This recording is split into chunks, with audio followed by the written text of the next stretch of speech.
All right, fantastic. Good afternoon, everybody. Welcome to the June 23rd, 2026 Municipal Financial Advisory Recovery Committee meeting. I am VJ Kapoor. I have the honor of serving as receiver for the city of Chester. I am joined here with three of the members of MFRAC.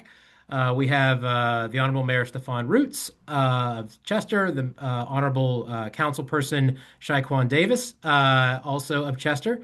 And we've got Mr. Andrew Sheaf of DCD, Councilman Davis, and we've got Jacob Polakov, my special assistant from PFM as well.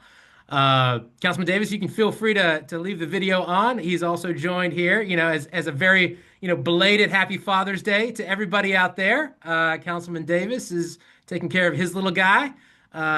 Hello. Hey. And happy Father's Day to everybody out there, who may be watching. So we welcome all participation here in MFRAC. Um, a couple of things today. I want to go. I do have a presentation for folks. I actually attended the board meeting of the Chester Water Authority board last week. Wanted to kind of talk about that, talk about why I went and kind of what I experienced over there for the for MFRAC. But before I do that, let's talk about any updates. I spoke with Mr. Deal. There's not been any public comment, so he is actually on jury duty today, doing his civic duty. With that, wanted to open it up to the committee if they had any updates that they wanted to update the public on or update the committee on.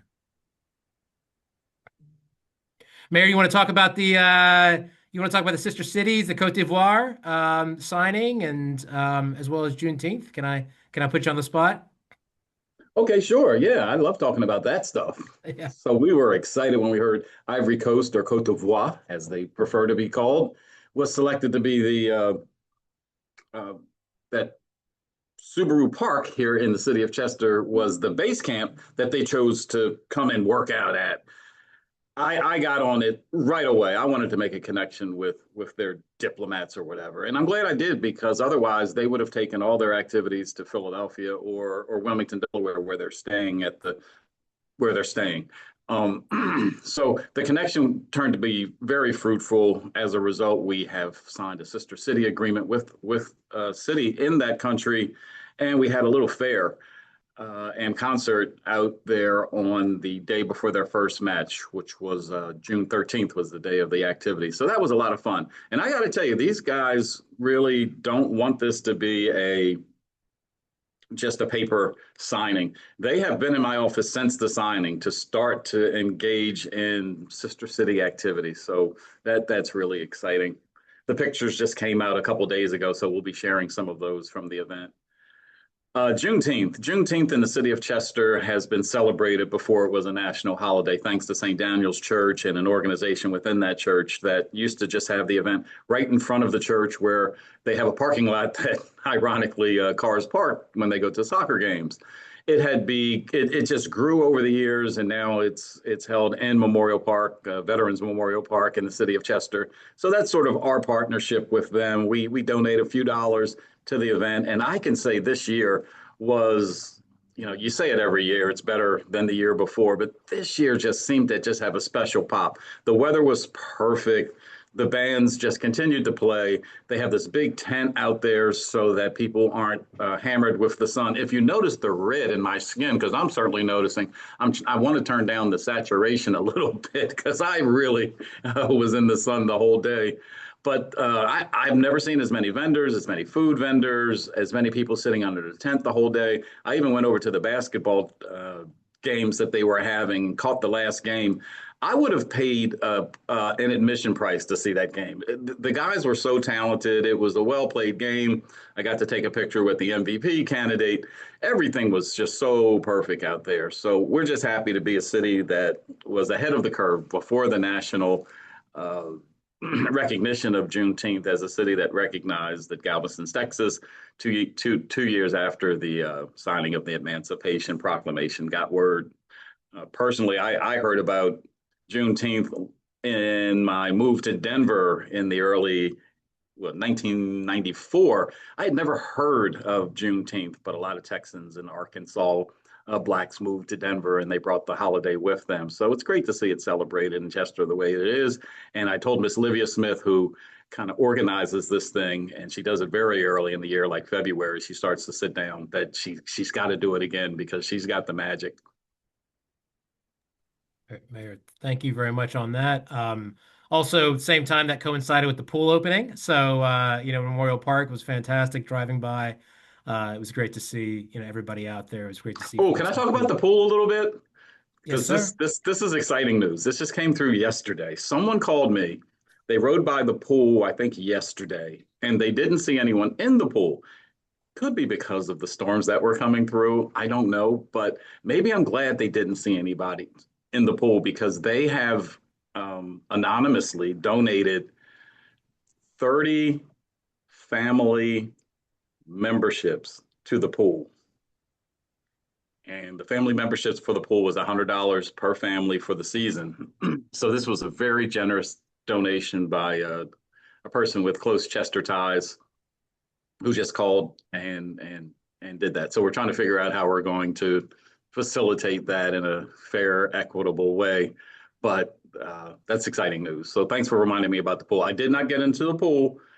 I'm not a water guy, although my sign is Aquarius. You will not see me in too much water, but I will sit poolside and on the beach. Great. Fantastic. Fantastic. And again, many thanks to all the city staff who got all that ready, who contributed to the obviously to the Juneteenth, public safety, a lot of the folks, public works, parks, right? Everybody out there who put that together Yeah, and for the also pool, this to might have been the our volunteers. smoothest opening because, Yeah. last 5 years has been really putting this thing back together again. The pool was put in 1999. There hadn't been a lot of maintenance going forward. We came on board and have sunk a lot of money into keeping that pool around. It was really nice to be not to be called on to help out this year. So Yeah. thank you.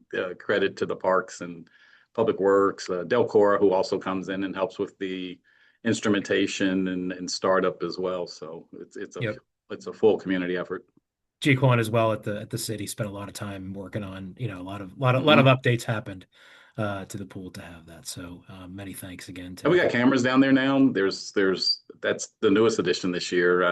I actually looked at what the camera looks at, so it covers the inside of the pool, the entrance to the pool, the whole pool area, and I think they're going to put one more camera that's going to uh, also be able to look at the basketball court, from the pool area. So just for people who are concerned, and sometimes at night people like to jump the fence and get into the pool, we'll at least be able to put eyes on that and respond a lot quicker.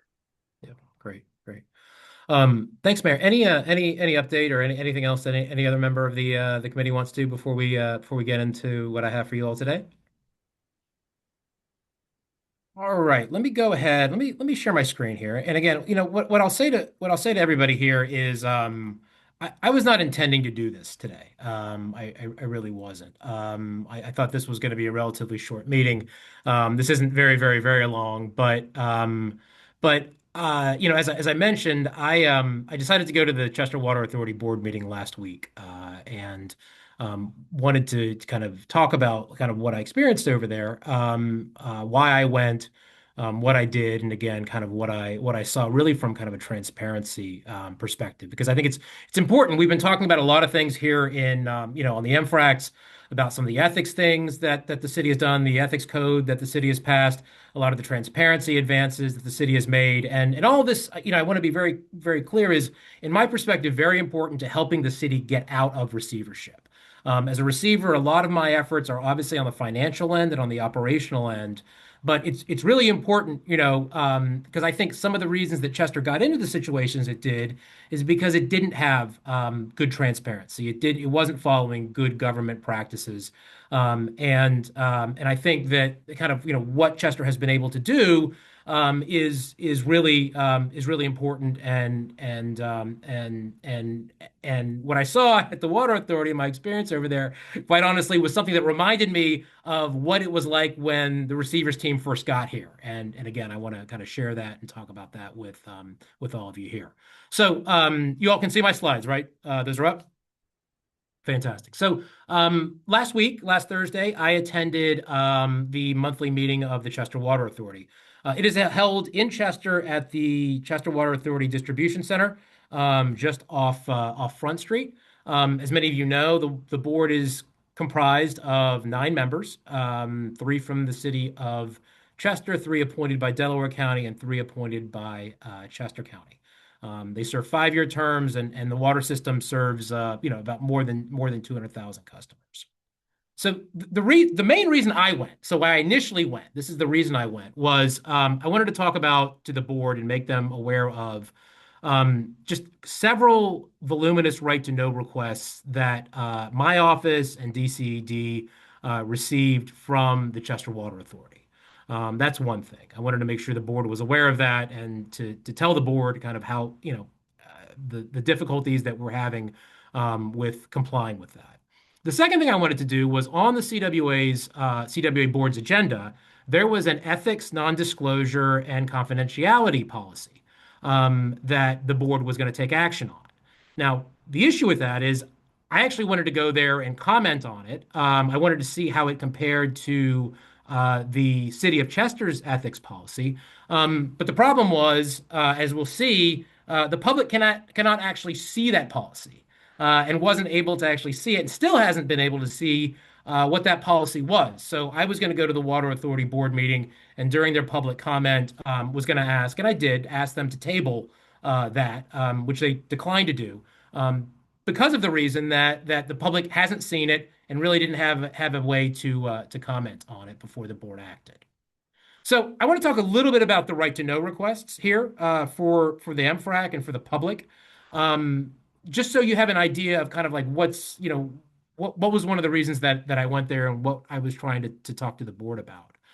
So as I mentioned before, over the last 6 years, the CWA has filed at least a dozen right to know requests seeking a lot of information from either the receiver's office or from DCED. We between myself and DCED have received 4 of these over the last month. Now, these I will say are most of them are very voluminous. They're really far-reaching. I would describe some of them, to be quite honest, as somewhat fishing expeditions. And some of them don't seem to be relevant to the mission or the purpose of the Water Authority. So, for example, we received one on May 26th that sought any communications between the receiver's office and any member of the Pennsylvania House of Representatives, the Pennsylvania Senate, or the Pennsylvania House Democratic Caucus that included the terms, quote, Crozier and Crozier-Chester.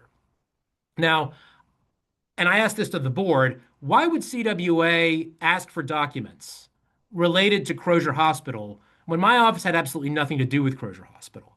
And I want to be clear, too, these right to know requests aren't just filed directly by CWA. They've engaged outside attorneys to file this.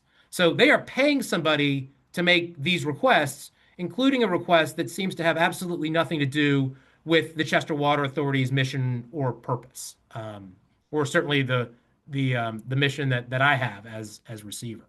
So I want to be clear to everybody out here who's watching, to the MFRAC folks, to all the good government folks out there. We and DCED are absolutely trying to address these requests in good faith. We believe in the right to know law. We think transparency is incredibly important. We'll talk about that in a little bit, but they are incredibly burdensome. And the way that CWA appears to be using them, in my opinion, I'll use this term, it appears to be a weaponization of the right to know law. We get right to know requests in the city. Many public entities get these. They're very hard to comply with. There's usually one person in the entity that has to deal with it. You've got to run IT requests with search terms. Often, depending upon what the request is, it may return thousands and thousands of documents. You then have to review those documents to make sure there's nothing in there that's privileged, attorney-client privileged or otherwise. It takes a lot of time, And there's pretty tight timeframes under the Right to Know Act that are statutorily required. So again, we got absolutely no problem with being transparent with the right to know law, but you can use this if you keep making these requests because there's no limit on how many requests you can make.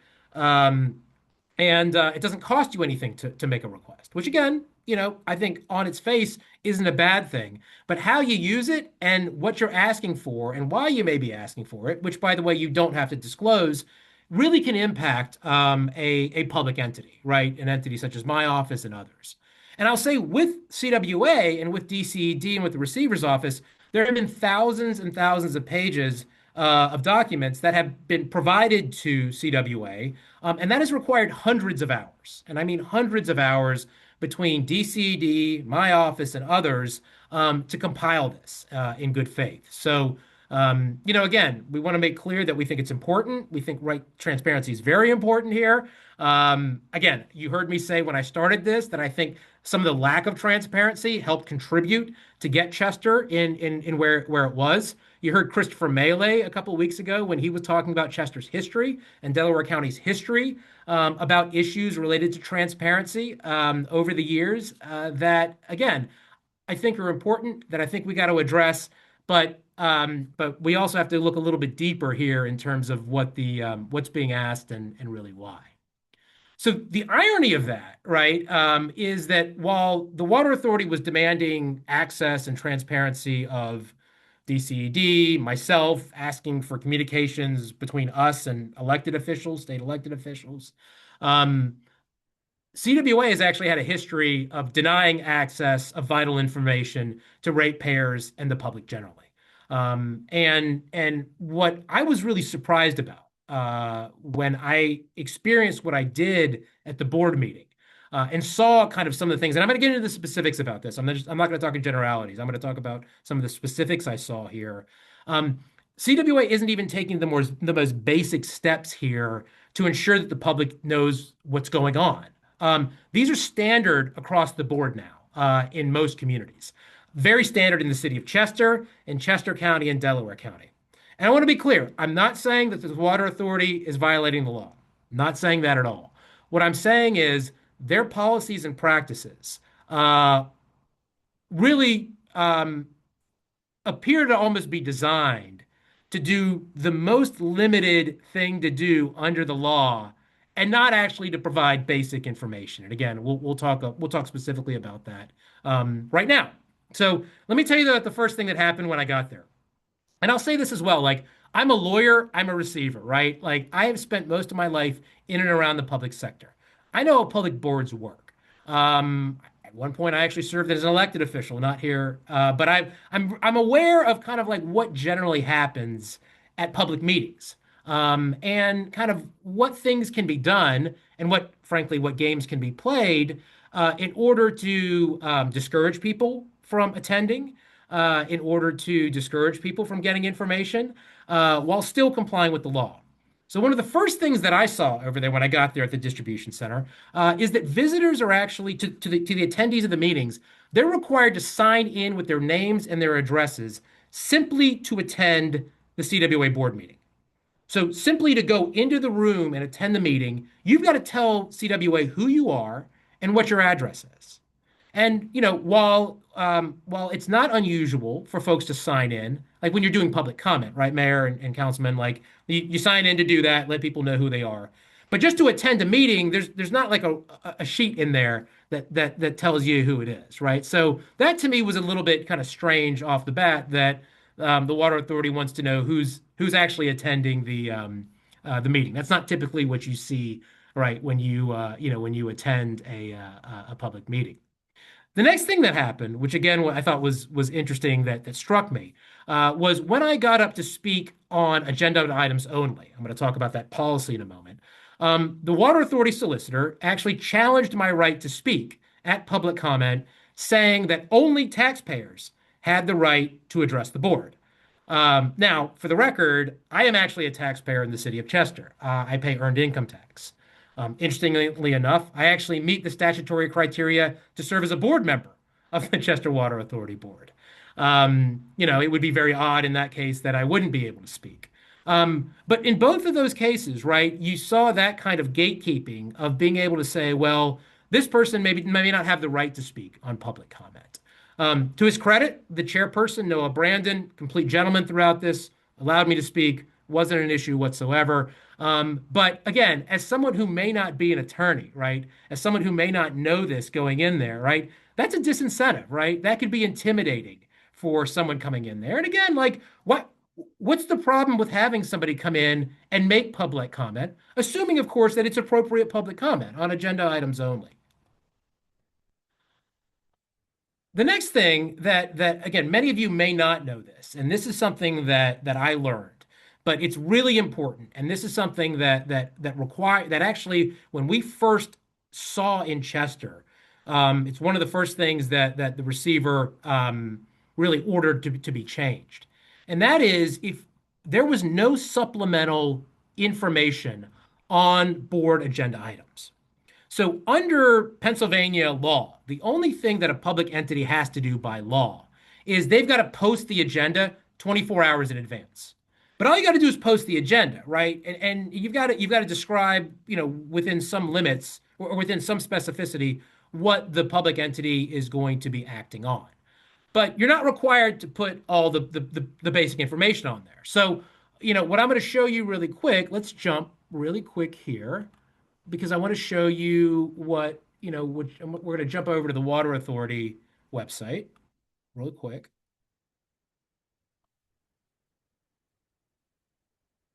All right, can you all see that? Is it up? Okay. This is the Water Authority website, chesterwater.com. And if we go down, not really clear where you find the agendas, but if you go down, you can come and see where the board meeting is. This is the next board meeting. Click that, and this gives you the agenda, right? So you guys can see the agenda over here. This is what's on here. This is for June 18th. This is what we got. And all you've got is this information here, right? It's 2 pages, and that's what you got. That's it. Now, there's 14 action items on this agenda here. One of the most important of which that we'll talk about in a moment is this right here. Can you guys see that? Solicitor's report, request to adopt global ethics, confidentiality, and non-disclosure policies. The problem is those aren't attached. You can't actually find those. They're not on the website, right? And if you go to the meeting, they're not like in a binder or anywhere else where you can actually review them before the board takes action. Now, the board has these documents. There's board packets. The board members all have them, but the public can't see them. So if you look at the request to adopt global ethics, right, that policy wasn't there. And it's a little ironic, right? Because you've got public comment on agenda items. And I'll talk about this in a moment. Like, I wanted to comment on the global ethics, confidentiality, and non-disclosure policies. But how can I comment with any informed way if I couldn't even see the policy itself? And that, again, we'll talk about that just in a moment. But that is withholding very basic information here. Like, why wouldn't you want that information to be out there, right? City of Chester absolutely has that out there. It's not something that Chester did before. It was something that we had trouble with too. Like when we would go to council meetings early on, we didn't know what council was acting on, right? And that's a problem, right? Because that's a way of controlling information. The body would know, but the public wouldn't know, right? So you could slip things in, right? You could do that, especially if you don't live stream the meetings, which we'll get to in a moment, that the Water Authority also doesn't do. So that's a way really of kind of like keeping control on information. And what was interesting was I made the comment, asked them, about this, requested them to table the motion. And then after I sat down, the solicitor said, well, this is kind of, responding to it, saying, well, we complied with the law. And again, he's not wrong because they posted the agenda. But then he said, with respect to the information, like he could have just asked. The public could have just asked. And that he used the word just asked. Well, asked who? Like how? Again, I'm a lawyer. I know how to find information. I know how to review things. There's nothing on the CWA website, right, that has that. There's no place where, it says the agenda items. And that's an issue. And what I'll note here is with respect to that ethics policy.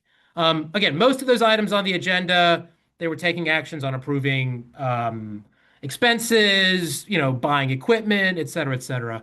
Most of those were pretty mundane operational matters. But one was not. This global ethics, confidentiality, and non-disclosure policy is a significant policy, right? And it's seemingly designed to control what board members are allowed to discuss and disclose to the public. But again, here's the irony of all this, right? The policy never appeared in advance on CWA's website. The details were not discussed at the meeting. The public still doesn't know what the details of this important policy are that impacts the governance of CWA. And again, I asked them to table it. I understand they weren't probably going to do it, but there was no even discussion about the request to table this so the public could actually understand the policy before the board voted 7-1 with one abstention to pass it. So again, so what I did after the meeting, I took up the solicitor's statement on his direction to, quote, just ask for the policy. I emailed him Thursday afternoon and asking for that, telling I would like to take him up on that offer.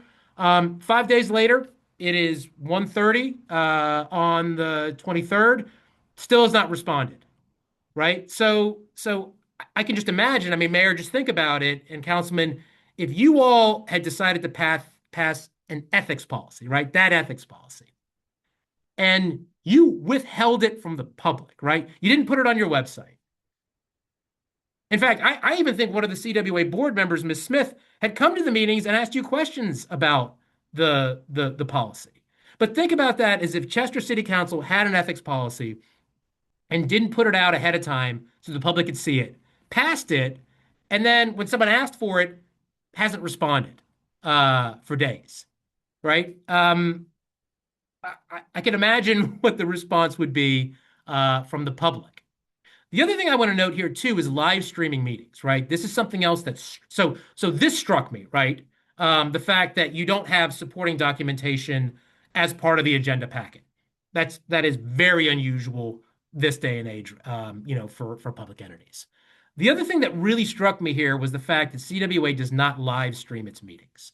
That is another one of the things that when the receivers team got here, spent some money to put a camera in council chambers to be able to watch council meetings, right? Because in that case, if you don't attend, right, and you don't provide information ahead of time on what's being voted on, you can take actions that people really don't know what you're doing, right? And not everyone can show up. The CWA meeting was at 2 o'clock on a Thursday. A lot of folks can't show up, right? So this is an opportunity for people to watch and for them to, again, may passively participate in the goings on of the public entity. Now, interestingly, the three entities that appoint board members to the CWA, Chester City Council, Chester County Commissioners, and Delaware County Council, they all live stream their meetings. But CWA's meetings are not live streamed. And why not? And what's interesting for CWA is they'll actually record the meetings. So they record the meetings, right? But here's the thing, right? They don't post them in any sort of regularity or soon after the meeting was held. So I'm going to show you right now.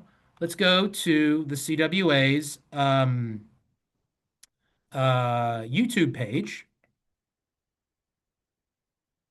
This is the CWA's YouTube page. Can folks see it? This is what we got here, right? So this is what they have. This is how it's set up, right? And the last post appears to be a month ago, and that was the 4/27/20. So that was the April board meeting, right? They had one in May. That one hasn't been posted. But what's also interesting is they're not updating this with any sort of regularity.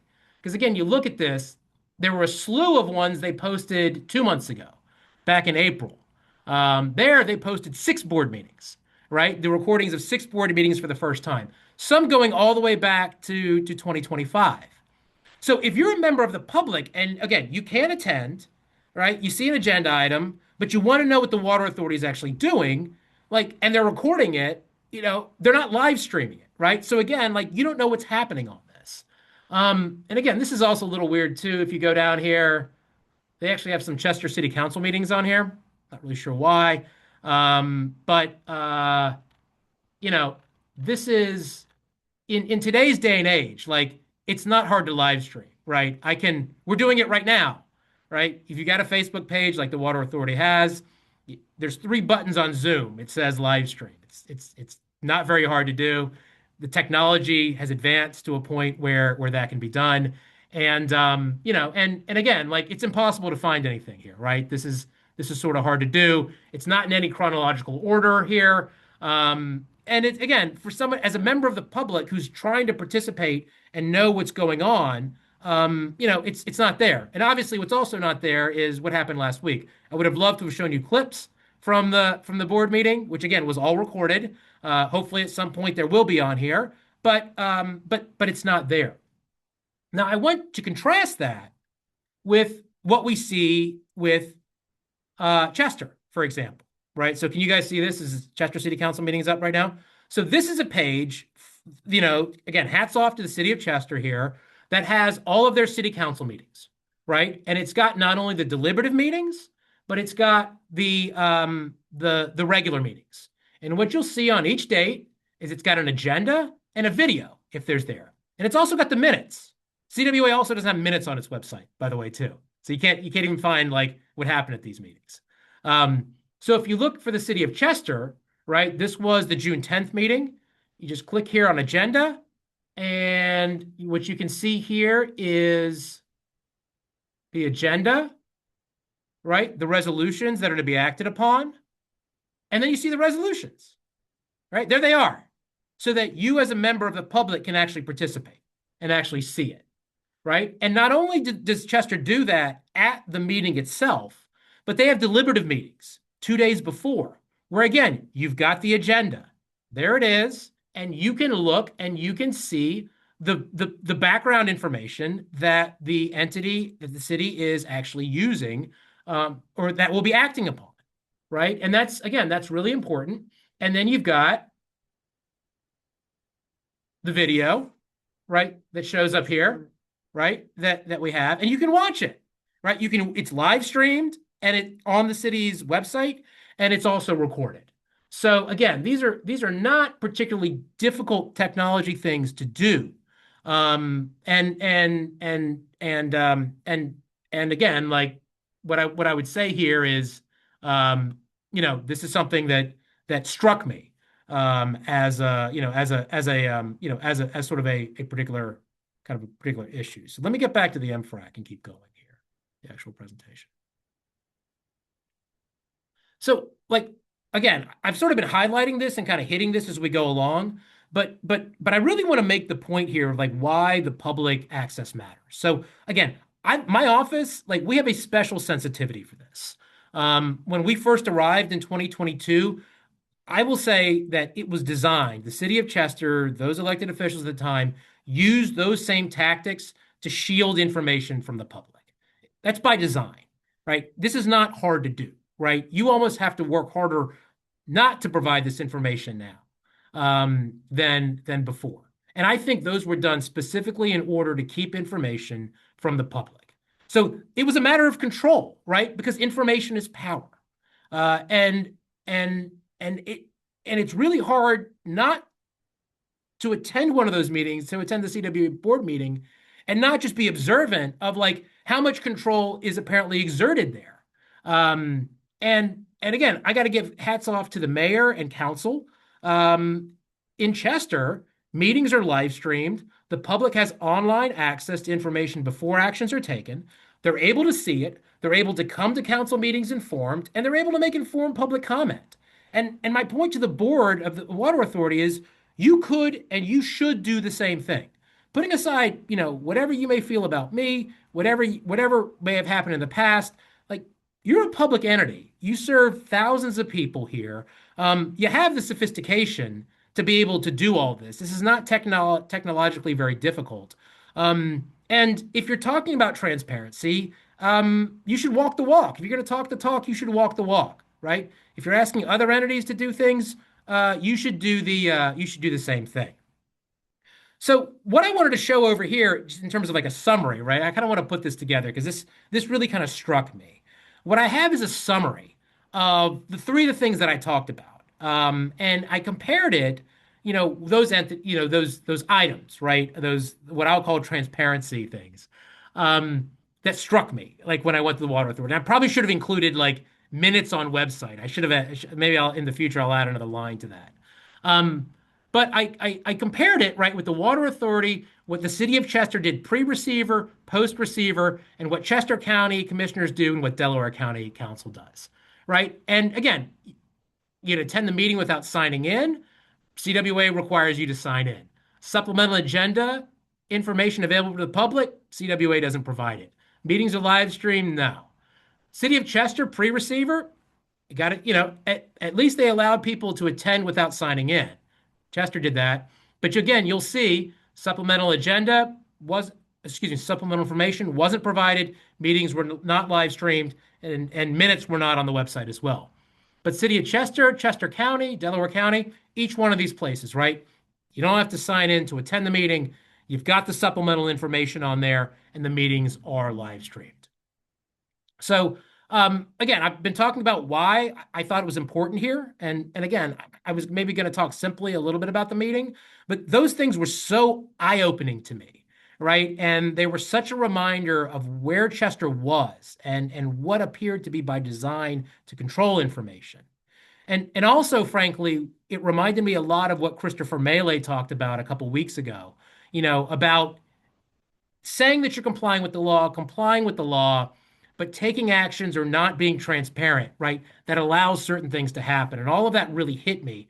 And again, it hit me as a receiver and as a lawyer, right? Because as an individual where I am, I know how this stuff works, right? I have the capacity. I know the law on this. I know what games are played, right? A member of the public, they may not. They may not know how to navigate this, right? And what's a member of the public going to do? They're going to get frustrated, right? They're going to give up, right? They're going to feel intimidated. And as a public entity, that's not you. That's not what you should be doing. Your goal should not be intimidating the public. Your goal should be to welcome the public. You may not agree with all the comments. They may be difficult, right? You need to hear them. You don't have to answer them, immediately off the dais. But I think that information to me and that experience to me was completely eye-opening. So the last thing I did at the board meeting was I filed a right to know request. And I actually filed we filed a right to know request on 415 Wells Street where the water authority is, because as a public entity, the Chester Water Authority has the same responsibilities as other public entities to follow the law. And so if CWA is asking other public entities to follow the law, I would assume, right, that they won't have a problem if other public entities ask for similar information from it. And so I filed a right to know request on Thursday, with the Chester Water Authority seeking contracts, engagement letters, and bills with the tasks redacted from January 1st, 2026 to the present for eight entities. The law firm of Catania and Parker, Francis Catania Esquire, Conrad O'Brien, Clark Hill, Consovoy McCarthy, Alvarez and Marsal, Blue Text, and Daily LLP. To be clear, what I'm trying to find over here and trying to understand is the amount that the Water Authority has spent on these entities. Again, my contracts are public. The amount of what the contract is public, and as a public entity, CWA should do the same thing. The reason I had to ask in this manner, folks may not know, is the way the right to know law works is you have to request documents. A public entity is not required to actually develop new documents. So what I'm really looking for over here, in an ideal world, it would be great to have the contracts of all these entities, their names, going back to 2016, what the CWA paid them each year. That's really what I'm looking for here. I want to be very clear about that. I'm not looking for attorney-client privilege information. I'm not looking for the tasks they did, but it's highly unlikely the Water Authority has that document. So what I'm asking for is the background information that would allow someone to do the analysis in order to find out what those amounts are. Because again, I think that's critical, especially in light of the fact that the Water Authority earlier this year and late last year hiked water rates by 14% and blamed the city of Chester for that.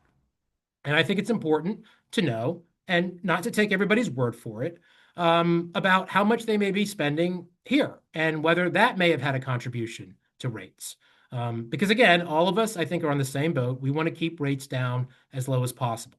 But if you're not going to be providing information, voluntarily providing information, sometimes, you've got to do this. I would rather have not to done so. It'd have been a lot better if CWA would have posted this information online. But again, that's where we are. So let me conclude here that I am not my attendance at last week's meeting and probably my attendance in future meetings are not meant to be political gamesmanship. This is like really didn't. We're not trying to make a scene here. We're not trying to do a stunt. We're trying to get information, and we're also trying to, I think, you know, make sure that the practices out there, not only for the city, but also for other entities out there, are transparent, right? So that once receivership is done, once we have the ability to go, once we go away, that the city doesn't fall back, right? Because there will be pressures, right, to hold information. There will be pressures to do that. And I think this is an opportunity here to show how far the city has come. It probably gives you in the public a little bit better example for why we included certain provisions in the recovery plan that had to do with transparency, why we think that's important. And again, at the end of the day, our contracts are public. We have no issue with them being public, but CWAs are not, and frankly, they need to be. So that's what I had for you all today. I'm happy to answer any questions. I'm happy to hear any comments. We'll turn it over to you all in the committee. I'll make a brief comment regarding the city itself and information that was provided. As the guy who started out as a community journalist in 2006, I often sought documents as I came into city council. All we ever got was an agenda, but I saw as the council person sat up there, they had the thick, information packet, and I'd request that just to be clear as I was reporting back to the community of the things that were going on, and they were never available. I never did a right to know request, but it just, and I never thought I'd be a mayor either or councilman first. But boy, I couldn't wait to say, why aren't we doing this? And I was glad that the receiver was on board to provide that information on a regular basis. And I can tell you that the people who come and show up and are real followers of city government, they truly appreciate it. But the one piece that really stands out to me was minutes from city council meetings. And I remember one guy, before I actually got into government, was seeking minutes, and he just couldn't believe how difficult it was to get minutes. He had to do right to know request. And even when they were approved to be sent to him, he had to pay 10 cents a page. And I just remembered him requesting several years of minutes and how much money he had to spend just to get minutes from city council meetings. And it just didn't seem right.